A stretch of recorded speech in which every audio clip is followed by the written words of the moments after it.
Bulletproof Radio, a state of high performance. You're listening to Bulletproof Radio with Dave Asprey. Today's cool fact of the day. We've just invented a new 3D printed sponge that soaks up extra drugs in your body. And they're bringing the filtering abilities of a fuel cell, something they'd use in a car or a cell phone, into the blood vessels of living organisms. And initially, this is designed for cutting down the toxic effects of cancer treatment. This is a tiny little tube-shaped sponge, 3D printed and put inside a vein near a tumor that's being treated with chemo. So they put the drug in, they kill the tumor, and then the sponge absorbs the drugs before it goes to the rest of your body. So you don't do things like throw up, lose your hair, have heart failure, and things like that. And this is so cool. Never in all of human history was this kind of ability even fathomable. And people say, Dave, you're nuts. You're in Men's Health this month talking about living to at least 180. I'm like, well, we didn't have the ability to put filters in your blood vessels even last year, and now we do. Will this potentially increase human lifespan? I like to hope so. To date, studies have been done on pigs, but they're talking about human studies right now, which is just really cool. And for the record, pigs and humans are biologically quite similar. So stuff that works in pigs is much more likely to work in people. No, we're not made out of bacon, but Next up, before we get into today's episode, which funny enough has nothing to do with bacon or blood filtering, so I've failed in my art of foreshadowing for you. We're going to talk about some profound effects that another chemical can have on the human body. And in the meantime, if you haven't picked up a copy of Game Changers, my new book, if you're a fan of the show and you'd like to understand what are the common elements that all of these people who've done really big things to change the world, what do they all agree on? Where do they disagree? So that when you look at charting your own path in life on being a better provider, just showing up better as a human in all of your relationships, don't do what one guru did. Don't follow the tools of this one person. Do what works for lots of them, prioritize properly, and then pick the tools that work for your biology, for your personality. That's what Game Changers is about. It's thousands and thousands of hours of work to figure out what more than 450 game-changing people prioritize so that you can just not waste your time and waste a lot of your life doing the wrong stuff that won't work for you. It's Game Changers. You can buy it anywhere books are sold. And if you've bought the book and you love it, you know the importance of gratitude. Show gratitude by going to Amazon and leaving a review for Game Changers. I actually check the reviews every day. I read them. And if you liked it, if it helped you, if one of those 46 laws in the book made a difference for you, just take 30 seconds and tell me about it by leaving a review. Thank you. All right. On to today's show. We are going to talk about cannabis. And got a couple people you may have heard of. I'm talking about Ricki Lake and Abby Epstein. Yes, people you've definitely heard of, at least if you've been alive for the last 20 years, you've definitely heard of these people. These are, especially Ricki, a beloved pop culture actress, her own talk show for a dozen years, and now making these really important documentary films about things that are affecting humanity. And Abby's an award-winning director and producer of films, and these two women have teamed up creatively for more than 10 years to make these powerful films. I can tell you, I did not know that this is what Ricki Lake was working on. But when I had a chance to meet her, Ricki, I don't know if I'm allowed to say where I met you. Of course. Yes, yes. When I met her at Burning Man, a mutual friend introduced us, and she told me what she was working on. I'm like, wow, you've got to come on Bulletproof Radio because your new documentary, Weed the People, has really dug in on what cannabis is doing for children's cancer. And that's one of the reasons I did talk about cancer in our initial cool fact of the day. So Ricki, Abby, welcome to the show. Thank you. It's a pleasure. It's a pleasure to talk to you. Ricki, you're kind of a big deal. In my own mind.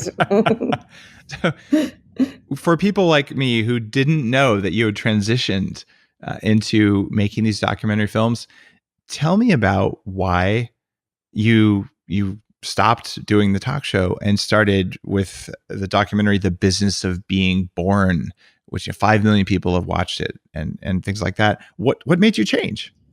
9/11. I mean, September 11th was a huge turning point in the trajectory of my entire life. I mean, everything shifted from that day. I happened to be there in the West Village. I mean, a lot of things happened. I mean, this was, oh my gosh, almost 18 years ago, because I had given birth to my second child. I had this incredible home birth, water birth experience 2 months prior to September 11th. So it was the extreme of that experience of coming into my power and really healing my body from sexual abuse and body image issues and really having this transformative experience of becoming a mother again. And then 2 months later, watching the plane fly down the Hudson and hit the building. And it was those two extreme experiences that really caused me to look at my life. And I made some major changes, and I really looked at the show I was doing, the Ricki Lake show, which was running at that time for 10 years. I realized it wasn't my voice, or at least I wanted to do something else that I felt was going to be more impactful in a positive way. And not to put down that show, because I believe I had that platform for the very reason of having that mainstream audience follow me for so many years, to be able to put these provocative pieces of material out there that's going to be more easily received by this audience. So I think, they both go hand in hand, but I really wanted to shift in a career that was doing something that I felt was more positive for the masses. And The Business of Being Born was a super personal project that, Abby and I had worked together on the Vagina Monologues back in 1999 and became friends. She directed me in it. And so when I had this idea of wanting to really explore, the world of birth. I mean, I was so baffled by the fact that all the people in my life, the women that I really respected and admired, didn't seem to care about how their babies were being born. They didn't care that they were disconnected from the process and numb from the experience. And I just wanted to explore that. So The Business of Being Born was, super personal. It was really something I had to do. It was like, it was a passion project, but it was like, I needed to see this to fruition. And this movie ended up being revolutionary. I mean, it's had this impact, 10 years later, came out in 2008. It's now 10 years later. I mean, there's been radical change that's happened in hospitals around the country because of the information that came from this film. And it's the most meaningful work to date for me. I've had a 30-year plus career, and now with We the People, I mean, it is much more fulfilling for me as someone who's been a high-profile person for so long to really make a difference. And it doesn't pay the bills like a talk show. I'm not going to lie, but it's not about that at this stage in my life. That's the long-winded answer. Well, it's a meaningful answer, Ricki. I've been open. Longtime listeners know I've talked about the effect of birth trauma on personality. I had no idea it played a role in my personality traits until I was 30. And I was born with an umbilical cord wrapped around my neck. And there is incontrovertible evidence that how you're born plays a major role in shaping personality traits and how you respond and show up in the world, at least until you go back and you kind of undo the traumas, which you can do. But wouldn't it be cooler if you didn't have to do that because hospitals and parents just knew? So I just have to say thanks for that film, because you're hitting something that affects literally every single person born. Mm-hmm. And we had this wisdom hundreds of years ago, even 100 years ago, and something shifted where it became sort of industrialized. Mm-hmm. And I would say that might be as important, if not more important, as having a proper food supply in terms of keeping our species strong and healthy and just being nice to each other. Absolutely. So you nailed it. Your social impact on the first one, amazing. And you've done some other things with Abby in that area, but now you're moving into cannabis and cancer. How did you guys decide that was the next big thing to take on? You want to take this one, Abby? Well, no, I mean, I'm just laughing at the word decide, right? Because I think it's always like, I don't know. I think with Ricki and I feel the projects really choose us. They're just, kind of like information that needs to get out there. And a lot of times I feel like the way we've worked, or up till now, at least with Business Being Born and Weed the People is it's almost like Ricki has like a certain life experience, and then her passion around it, like she shares the passion with me, and then somehow it becomes like a movie, and that's basically what happened with Weed the People. It was like a very specific story happening in Ricki's life, where Ricki and her late husband, Christian Evans, were helping a little girl. They were trying to help a little girl who was desperately ill and came across this idea of using CBD potentially to help her get through chemo. And cut to all of a sudden, Ricki's calling me one day saying, "You're not going to believe this.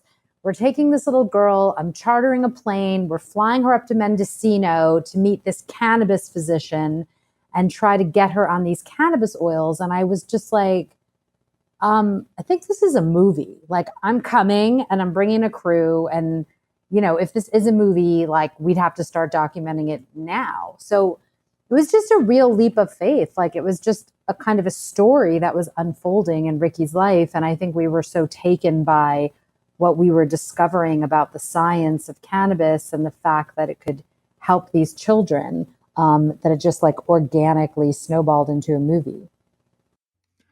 About 100 episodes ago or so, I had the guys from Charlotte's Web on the show. The Stanley brothers. Yeah, the Stanley brothers. I'm blanking on which of the Stanley brothers was on. It'll come back to me. But the story was profound, and I think most people missed it. This was a company that years ago realized that CBD oil could have profound effects on kids with cancer and epilepsy and things like that. And 10,000 families relocated to Colorado, the only state where it was legal for them to use this medicine that would make their babies better, even though big pharma drugs just didn't work. Most of them had tried it first. So it's one of those, like, how could this be happening in our country? And then you fast forward a little while, and now you guys are digging really deep in the science and about the politics about what's going on with cannabis. And it's kind of cool that it just came into your life and you decided you're going to use your, the power of your voice and being storytellers to tell the story. And you found 5 families with kids who had cancer, and you follow the parents who did this. So without spoiling the end of the movie, do all the kids make it? That would be a spoiler. I knew you weren't going to tell me that. Yes, most of them do incredibly well. It's a positive movie.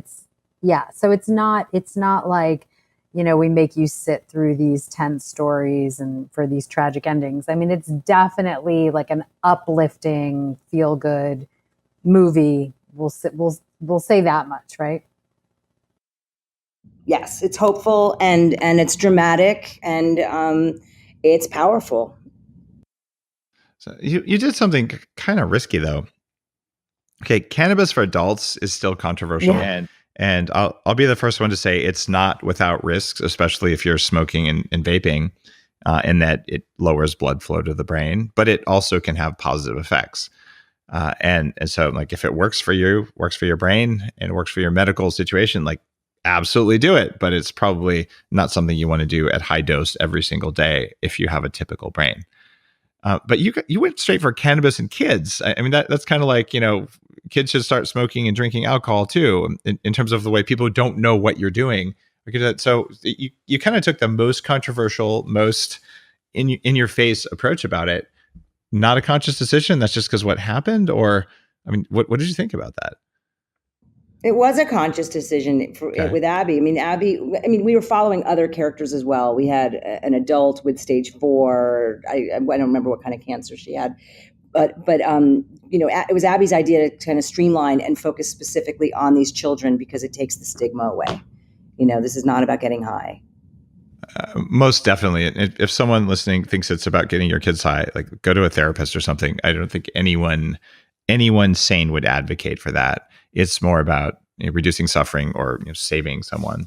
Mm-hmm. Like, once you know this information, like once you go into these labs in Israel and you see the research they're doing and you see some of this anecdotal evidence, it does become that thing where you're like, oh my God, like, why doesn't everyone know this, right? everybody needs to know about this. Everybody needs to have access to this information. And I think for Ricki and I, like, that's a big driver for us, like with the business of being born, that was a big driver. It was like, why don't women know that there's more than one way to have a baby? Or, it's like people are just not getting this information, or there's so much stigma and so much brainwashing around it that people who could be really helped by this are not being helped. And that's when it, becomes a human rights issue to us.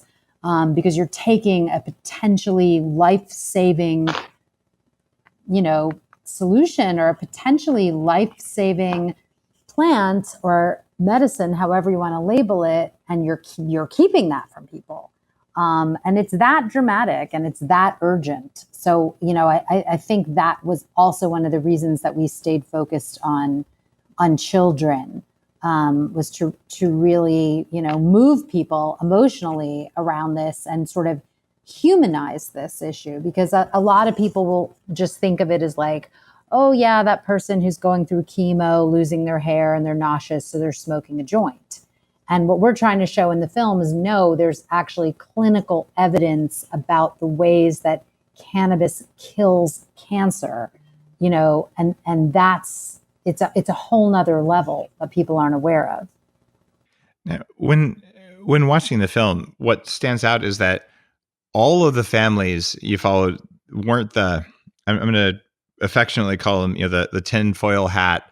I live on a farm on an island. By the way, I live on a farm on an island. So, but where's your hat? Right, exactly. But these are not people who are saying, no drugs at any cost. These are people who all actually used allopathic medicine on their kids, which is also something very different. So it's not an anti-pharma, even an anti-chemo film. You're just saying, by letting kids, or more importantly, letting families choose to use whatever works for their kids, that you reduce suffering and had better outcomes. Right. Correct. And I think, Correct. what we were really clear in the film, that we were only going to show families who were, using allopathic medicine, using Western medicine, and had like full support of their oncologist to use the cannabis. We were not going to follow anybody going rogue, anybody like, not doing chemo. And I think that that's sort of, what the movie ultimately shows is there seems to be a really synergistic effect where the cannabis makes the chemo more effective, and it also makes the chemo more tolerable for the body. So, it's definitely something that we wanted to put out there as like, if you're getting better results potentially using both, like, why wouldn't everybody try that? Because there's very little downside to like adding the cannabis oil in. So, and I don't want to give away the movie, but there's a few cases in the movie where there's really no other explanation to how the child survived, other than, the fact that they used both, cannabis and chemo, either one or the other, or both at the same time. And we can't prove anything clinically, of course. No one can prove anything at this point. But, it just feels like if it's such a safe substance, cannabis, in terms of like, there's no toxicity, there's no risk of overdose. So it is something that, if it feels like there's any chance that this could, make a huge difference in somebody's prognosis or treatment, then why not, Now, were these kids using CBD that was THC free, or were they using? No, it's whole plant spectrum. So, and in fact, it's high doses of THC in many cases. So when you say there's no overdose or no risk, I mean, at least in adults, there's cases where high doses of THC do induce psychosis. In fact, it happened to a great friend of mine who was like written up in a book, padded wagon took him away sort of thing. But he's like, well, I kind of had a spiritual experience, even though I went clinically crazy for a while. I think it was good for me overall. Yikes. But so like, I mean, I'm saying no you can't overdose in the sense that the body physically can't overdose on cannabis. Whereas a lot of these kids might be taking OxyContin, they're taking Vicodin. I mean, they're taking like heavy duty painkillers that are, respiratory depressants that they could very easily overdose and die. With cannabis, there's no risk of like death by, giving somebody too much. They might be, you're right, they might be very uncomfortable or have too much, absolutely. They might just get the munchies like crazy. Kids are born with the munchies. They'll sleep it off, or it'll go away. So it's safer profile than a lot of the hardcore drugs that they're already being given. And were there, so it's really cool in the film because you actually have documentary footage of doctors, real oncology doctors in hospitals, saying, okay, give this to the kids because that, first do no harm. You're saying, well, okay, like you said, this is safer than a lot of the hardcore painkillers. Was there a reduction in painkiller usage? Yes. In the kids? Yes. Well, yes. There you go. One child in particular, we kind of don't want to give it away, but this teenager, night and day. They had him off all of his opiates within 72 hours. They couldn't believe it. From a sesame seed size dot of cannabis extract. Like the family was like, this isn't going to work. We wasted our money. How can this little tiny sesame seed under his tongue? Literally within 3 days, they will tell you he was off every single pain med. Wow. And this has to do with those, 1,100 endocannabinoid receptors that we've identified in our brains. One of my concerns, I understand you guys are filmmakers, not necessarily like the scientific people behind it. So if this is outside your pay grade, not. Tell me. But I have noticed that different CBD oils work differently on different people. So you have someone who says, this stuff completely just, everything is better. And the next person takes it and like, that doesn't do anything for me. But then they switch gears and try a different one and it works. So how did the oncologists in the documentary and We the People, how did they know, this is the right extract to use? Should I use the full spectrum from, sativa versus another strain? Like, how does a lab coat wearing doctor with a medical license make that decision without enough information? It's a good question. Yeah, it's not, everyone's endocannabinoid system is completely unique to them. So it's trial and error. There's so many different strains. There's so many different, the dosing is a major issue because everyone handles it differently. For me personally, I use it medicinally, recreationally, but it's different every time for me, whether I have food in my system, whether I can't figure it out. Like I'll take an edible to relax and it gives me this, it's different. And so, and it wasn't the oncologist's decision, right? It was, working with Mara, working with Dr. Goldstein, Bonnie Goldstein, who's a physician and also a cannabis, doctor. It's pretty much trial and error. Wouldn't you say, Ab? Yeah. This is the biggest problem. It's just that it's all still experimentation. It's trial and error. And unfortunately, it's like there are very few doctors that have dosing protocols and they're in very high demand. And like I got a desperate call yesterday from somebody who has a terminal 8-year-old child and desperately wanted to talk to Dr. Goldstein, who's featured in our film. And Dr. Goldstein told me because of the new laws, she can't even do a telephone consult with an out-of-state patient.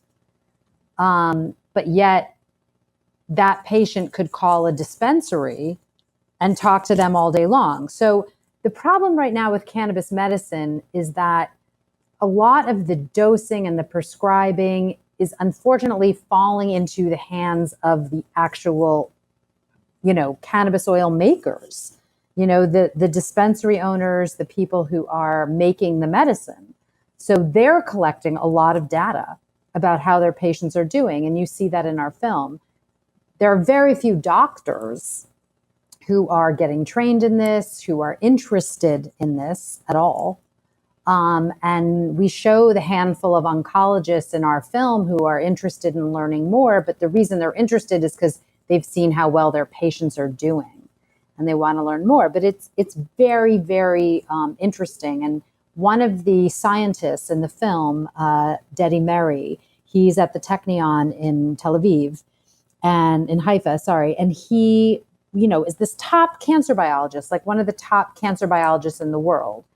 And the reason that he even became interested in this is because when he was doing his residency in Toronto, there was a little girl who had leukemia, and the father went and got her some cannabis oil from a local dispensary and, thought it would be like a palliative thing. Her leukemia ended up going into full remission. And then he went to another dispensary and got a different oil when that strain ran out, and her leukemia came back. And so they studied this in Toronto because they realized that there were obviously a pattern of cannabinoids in the first strain that helped the leukemia that wasn't in the second strain. So this is all, what we show in the film is that this is all going on right now in the laboratory level, where they're trying to match different cancers to different strains, because that's what they're seeing in the test tube, is that one strain will work on breast cancer, but not colon cancer. So it's fascinating, but it's a very young, science. And unfortunately, patients just don't have the time to wait. I'm actually backing a company called Level Blends that's in the CBD Oh, yeah. space. We know David Dacus. He's amazing. Yeah. I'm an advisor and a very small investor, because they're going out to specifically say, okay, what is every little thing in every little strain, so they can sort some of the science out. But I would be uncomfortable saying, hey, these guys are making the latest, let's everyone get high.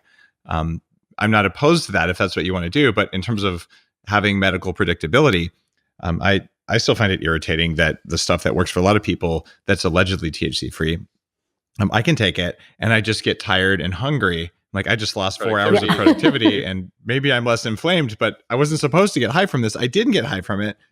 I just got kind of zonked. And I would love to be able to know, just like with coffee, different strains of coffee do different things, different types of alcohol do different things.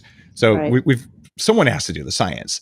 And what you're saying is the doctors are still working on it too.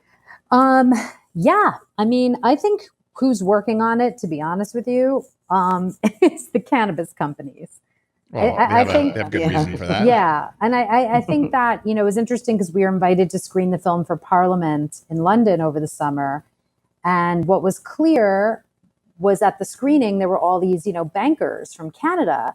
And it was just very clear that the whole movement has switched from kind of health advocacy and, sort of hippie movement to more of a financial movement. And now it's really money that's moving research, and money that's legitimizing, cannabis to a certain degree. So it's going to take a while. I think it is still very, hard, because I think doctors, they don't learn about the endocannabinoid system in med school. It's not being taught. It's still to a large degree not legitimate. But I think when you're in a position where a loved one is sick, and we've had so many times where I think Ricki and I both would say this, where somebody has cancer or somebody has this, and they're like, oh my God, I need to see the movie. And they'll see the movie, and then 100% they're coming back going, where can I get these oils?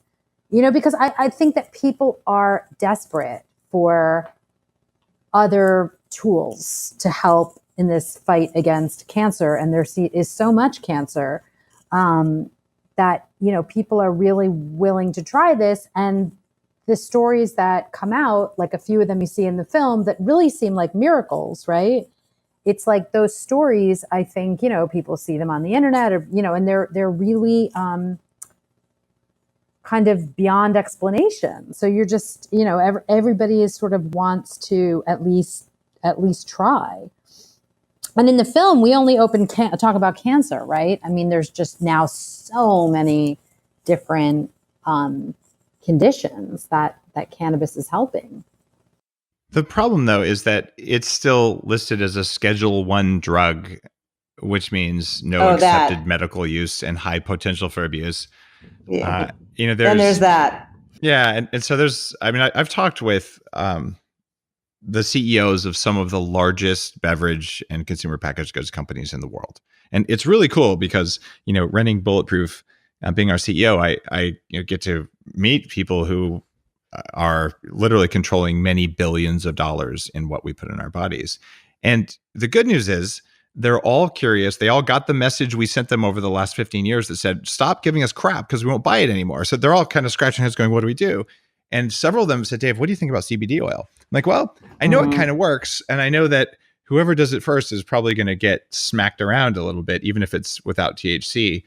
So there's kind of this big pressure from big companies going, should we be the one? Should we be the one? But none of them is willing to go up against that and say, okay, maybe something's wrong.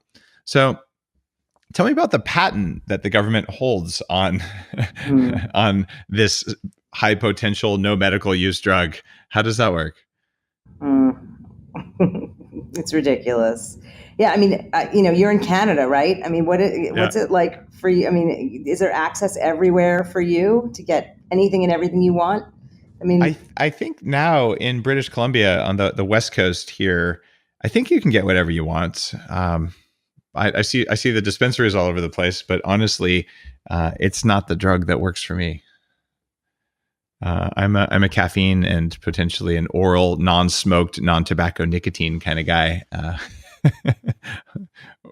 or whatever happens at Burning Man. But I'm extremely behind the idea that it's our biology, it's our bodies, it's our right to put whatever we want in our body, even if someone believes it's not going to work. And frankly, even if it probably won't work, I should be allowed to roll the dice if my own life is at stake, especially if I have a terminal condition. It's like if you have a terminal condition and someone tries to stop you from saving yourself, look, they have no right. Like it is life and death, and it's your life, not theirs.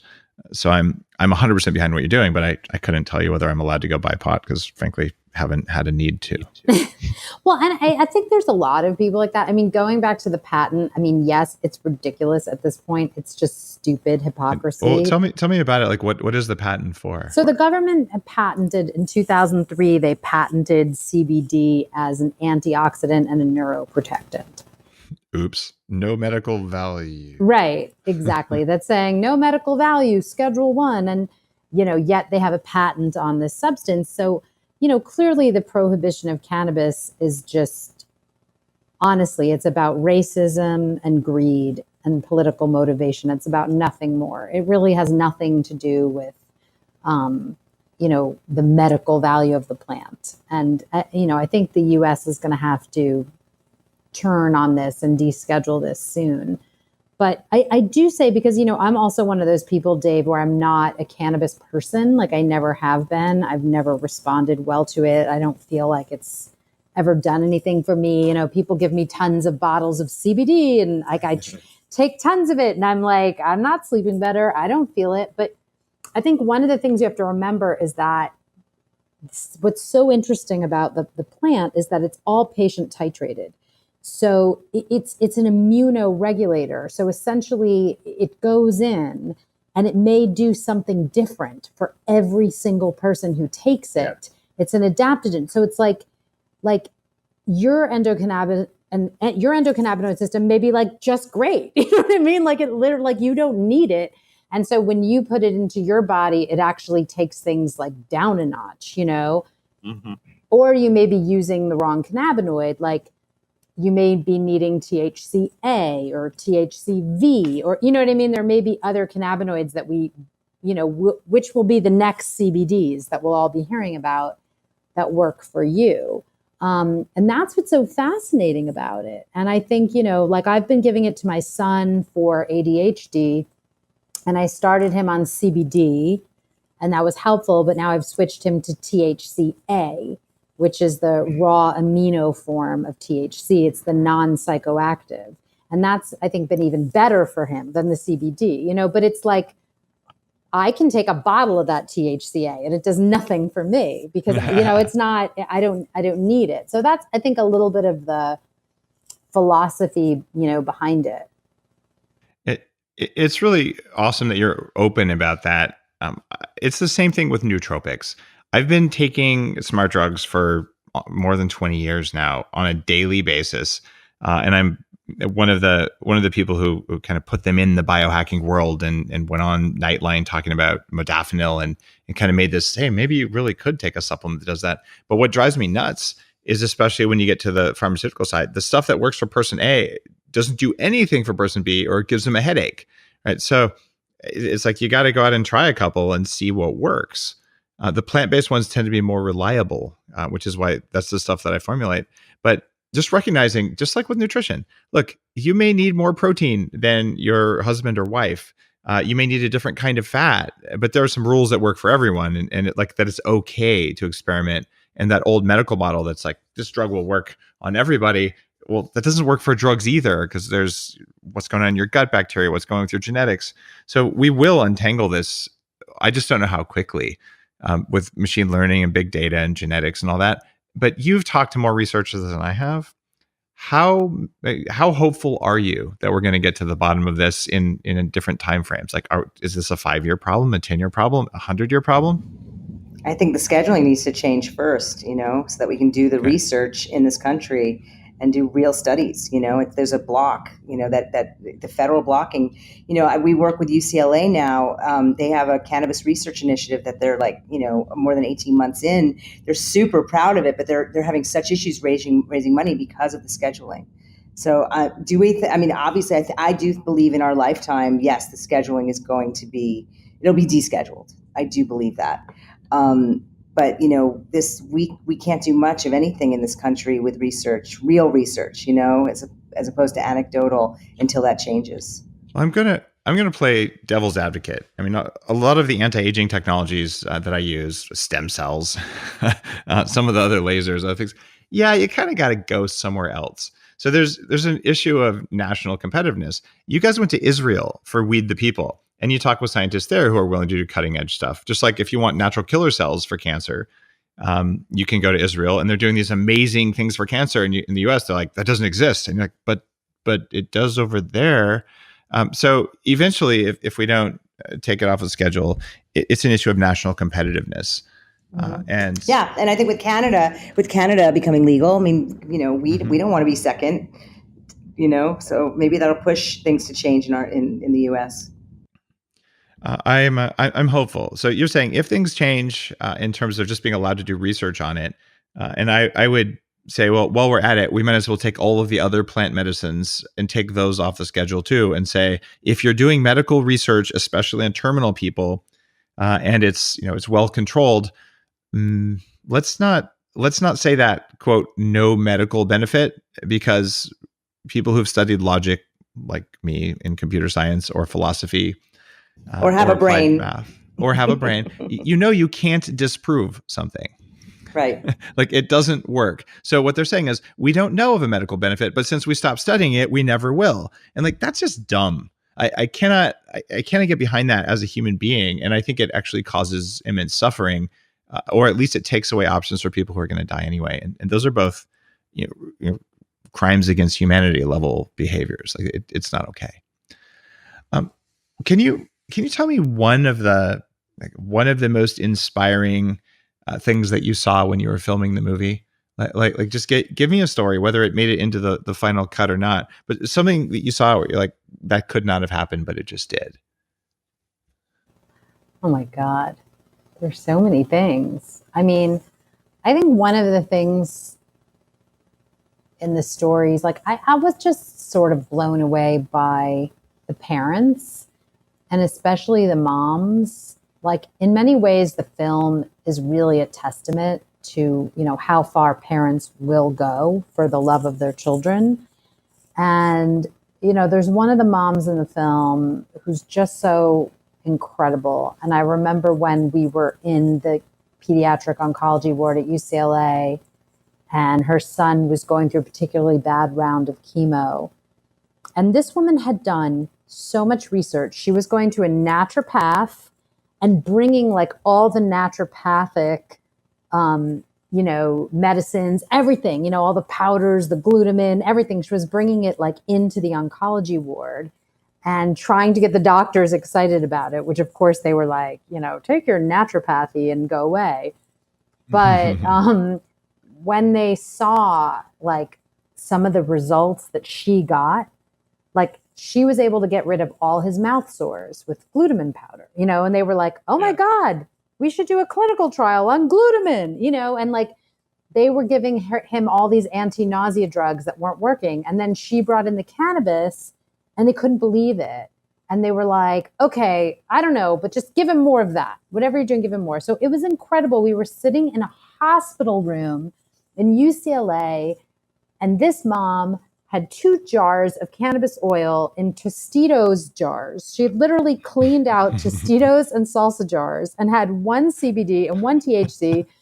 And she was putting it into her son's G-tube, like directly putting it into his G-tube in front of the nurses, in front of the doctors. And again, like you were just saying, Dave, it's like Schedule I substance, federally illegal. People are being locked up for this. People are in jail. And this woman is like injecting it into her dying child's G-tube. I mean, it's like, it's so crazy. It's crazy. And it's crazy that, her child did so well, recovered so well, that his oncologist actually went on the board of the Cannabis Company because he just, couldn't believe like what this had done for this kid. So it's just like, it feels to me like it's just chaotic. Everything around this plant is chaotic. Like the laws are chaotic. Using it is very chaotic. Like, all these different ways to deliver it and health. And I feel like right now what's going on legally, state to state is chaotic. Because I think it's all happening backwards. And I think the government got way behind the 8 ball on this, and the people got in front of the government. And, now it's like they've got to backtrack and figure this out. So, I don't know what's going to happen. It's a pretty, I think it's going to be pretty messy for a while. I've been looking at the numbers, and in states where it's legal just for recreational use, not the medical uses we're talking about here, there's about a 4x increase in the number of heavy users. So the net number of new users isn't particularly that different, but the number of people who are like, I do it every day is way up. And for most people, doing cannabis every single day probably has long-term negative brain effects. Are you worried about that? I mean, we didn't cover anything about legalization or recreational use in the movie. So we don't really know much about those statistics, or like we didn't really weigh in on legalization because we wanted to keep this like so specifically medicinal. And we do think that the whole issue with recreational use is really having a negative impact on the medicinal, and it's like a disservice, and it's really 2 separate issues, so really the movie stays away from legalization in general, it's about, it's a human rights issue, Okay. You want it to be legal for medical research and medical use. I mean, I want it to be legal I believe, but it's a personal belief, I believe anyone who wants this plant should have access to it should they need it, but yeah, these kids with cancer, it's like they should come first, as opposed to these people that want to, get, I'm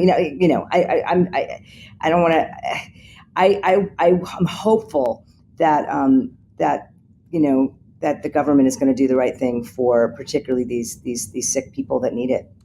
20 years ago, when you were running the Ricki Lake Show, did you think that you would be saying this? It's anybody that's known me, I was the most judgmental, fear-filled, like war on drugs. I mean, it's so funny because, back when I did that show, I had this platform and I came off as this, open-minded, and it's just, I've come a long way. I mean, even with psychedelics and my opinion on them, my experience with them. I credit my beloved husband who passed away, Christian Evans. He really shed some real light on this for me, and I've come full circle. I never thought that I'd be an advocate for medicinal cannabis and putting out these projects, but hey, it's really important. I'm really, really proud of the work that we're doing, and I do believe it's making a difference. Even with these children in the film, they have been saved. I believe, in my opinion, that they have been saved by having access to this medicine. I think you're onto something there, and I also really genuinely appreciate, Ricki, your willingness to talk about that.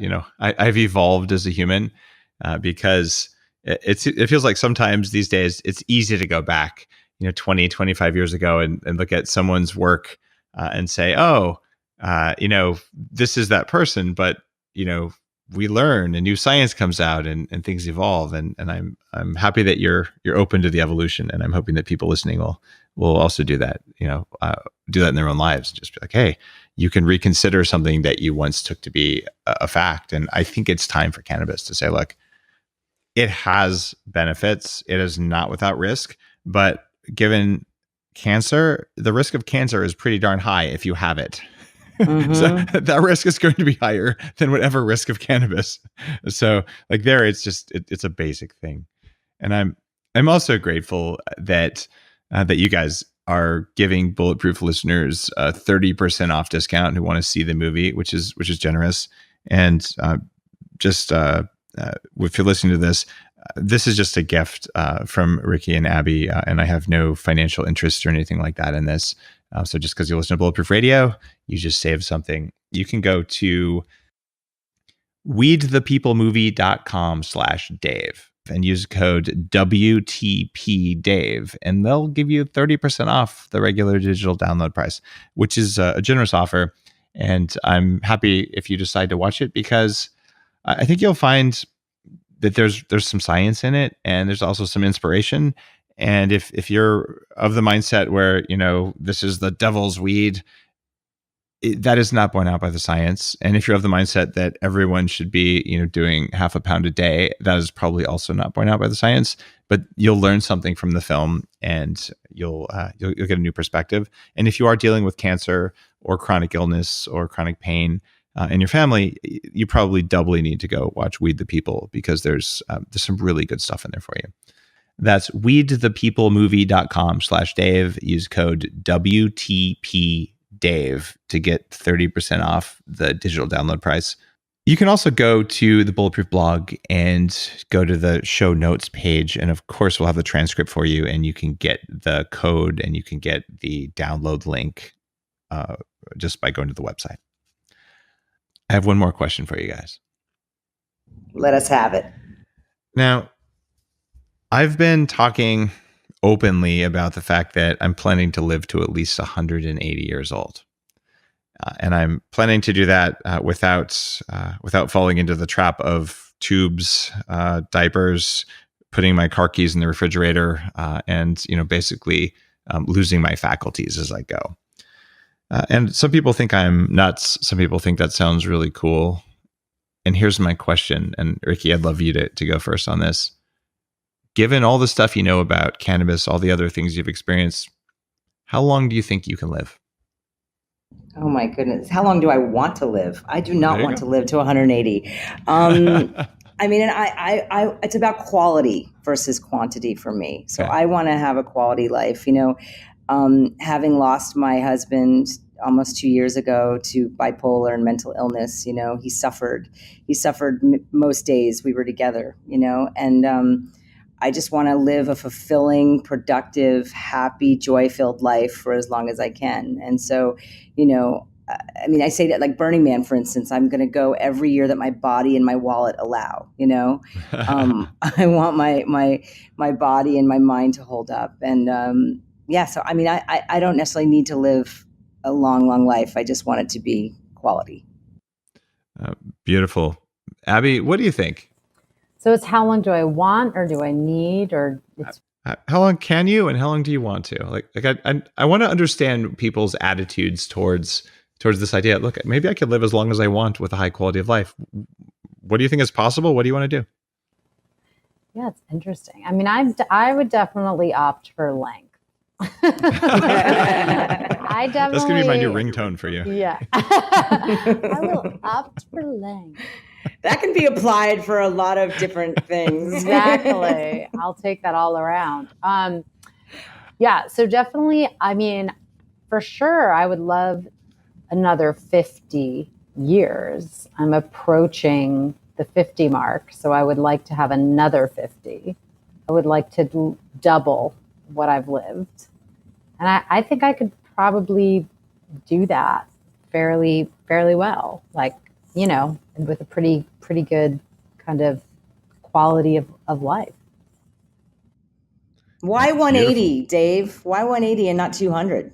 Why not round it up? My real number is at least 180.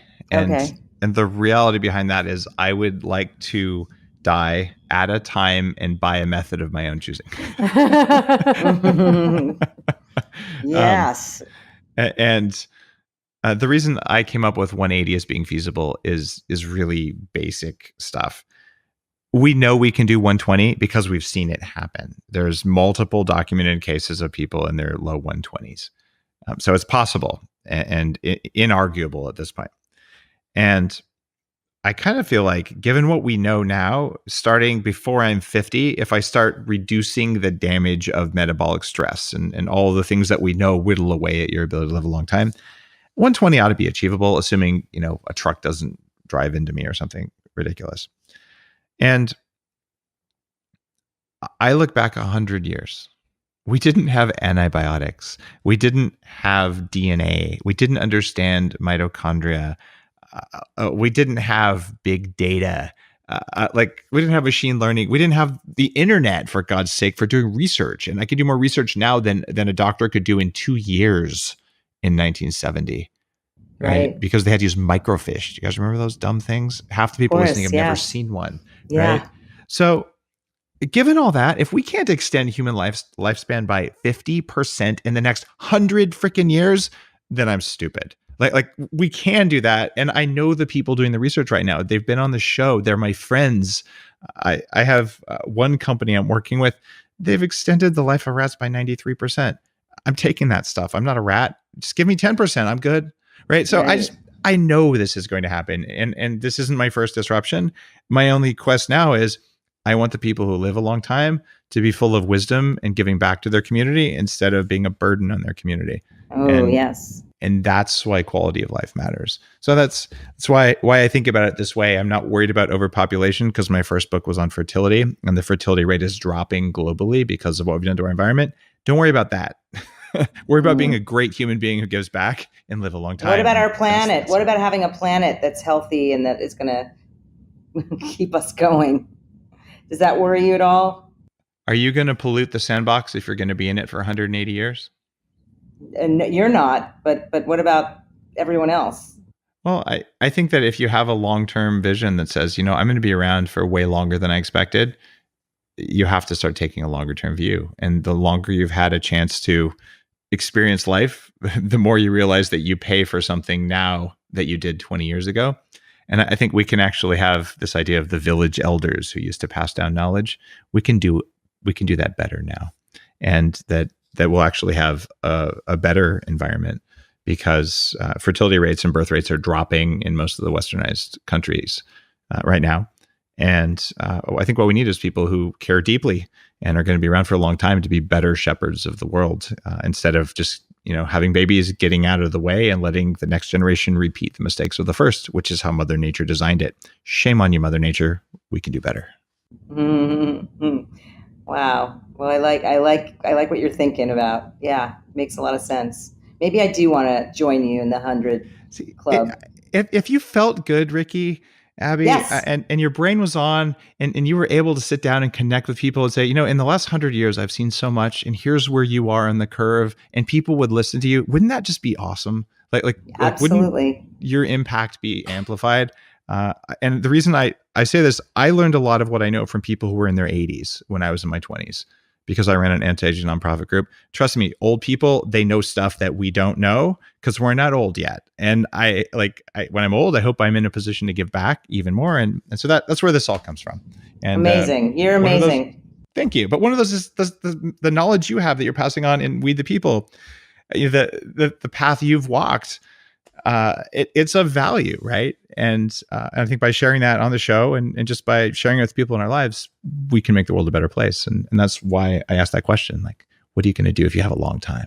Cool. Yeah. Oh, such a pleasure. Thank you for being on Bulletproof Radio, and thanks for thinking about living way longer than you're supposed to. And thank you for making Weed the People and for sharing it with Bulletproof listeners. It's a film that's worth paying attention to, and you have a track record of doing that because your other films that the two of you have collaborated on, The Business of Being Born is also a very important film. So thanks for telling the story about things that matter, and keep doing it. Thank you. Thank you, It's a pleasure, Dave.